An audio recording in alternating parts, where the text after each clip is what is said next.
भारताच्या संरक्षण तंत्रज्ञानात एक नवीन क्रांती घडते। नोएडा येथील राफे एम फायबर या ड्रोन स्टार्टअपने $100 मिलियन निधी उभारला आणि जागतिक पातळीवर भारताचं नाव उंचावलंय। संरक्षण क्षेत्रात ड्रोनची मोठी मागणी आहे आणि राफे एम फायबर हे त्याचं मोठं उदाहरण आहे। तर चला पाहूयात राफे एम फायबरची वाटचाल। नमस्कार, मी प्राची शिरकर, आपण पाहत आहात प्रहार न्यूज लाईन। राफे एम फायबरनं भारताचं नाव जागतिक स्तरावर उंचावलंय। 2017 मध्ये फक्त 2000 चौरस फुटांच्या प्रयोगशाळेत स्टार्टअप सुरू केला।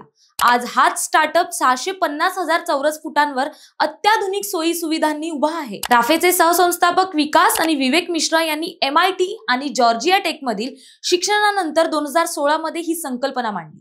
त्यांनी प्रमुख ड्रोन घटक म्हणजे flight controller, battery, carbon fibre, body, navigation system भारतातच विकसित केली आहे। राफे एम फायबरने कृत्रिम बुद्धिमत्तेचा अर्थात AI चा वापर करत आधुनिक युद्ध कौशल पद्धतीत क्रांती घडवली आहे। त्यांचे ड्रोन स्वायत्त गट बुद्धिमत्ता, ऑब्जेक्ट डिटेक्शन आणि इलेक्ट्रॉनिक युद्धाला तोंड देण्यासाठी ॲडॅप्टिव्ह फ्रिक्वेन्सी स्विचिंग सारख्या तंत्रज्ञानाने सुसज्ज आहे। MR10 स्वान ड्रोन पासून ते हलक्या वजनाच्या भारत ड्रोन पर्यंत अनेक ड्रोन त्यांनी तयार केलेत।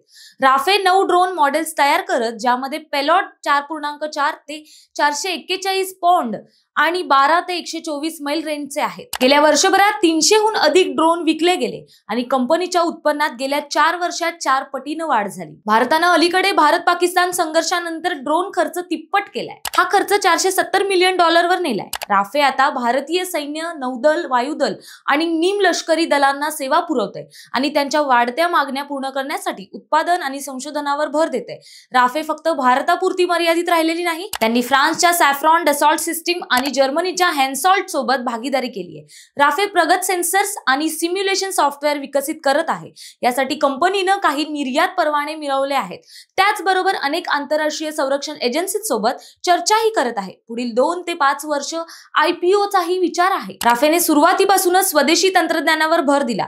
भारतात प्रशिक्षित ऑपरेटर्स आणि पायाभूत सुविधांचा अभाव असताना स्वतःच्या प्रशिक्षणावर गुंतवणूक केली।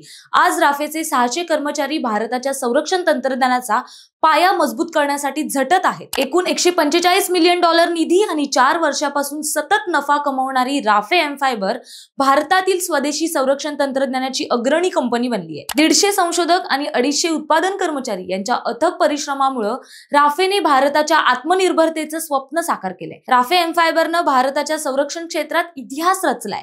$100 मिलियन निधीमुळे आणि स्वदेशी तंत्रज्ञानाच्या बळावर ही कंपनी भारताला जागतिक संरक्षण बाजारपेठेत अग्रेसर बनवत आहे। ही आहे भारताच्या आत्मनिर्भरतेची आणि तंत्रज्ञानातील प्रगतीची कथा, जी जगाला सांगत आहे की भारत आता थांबणार नाही।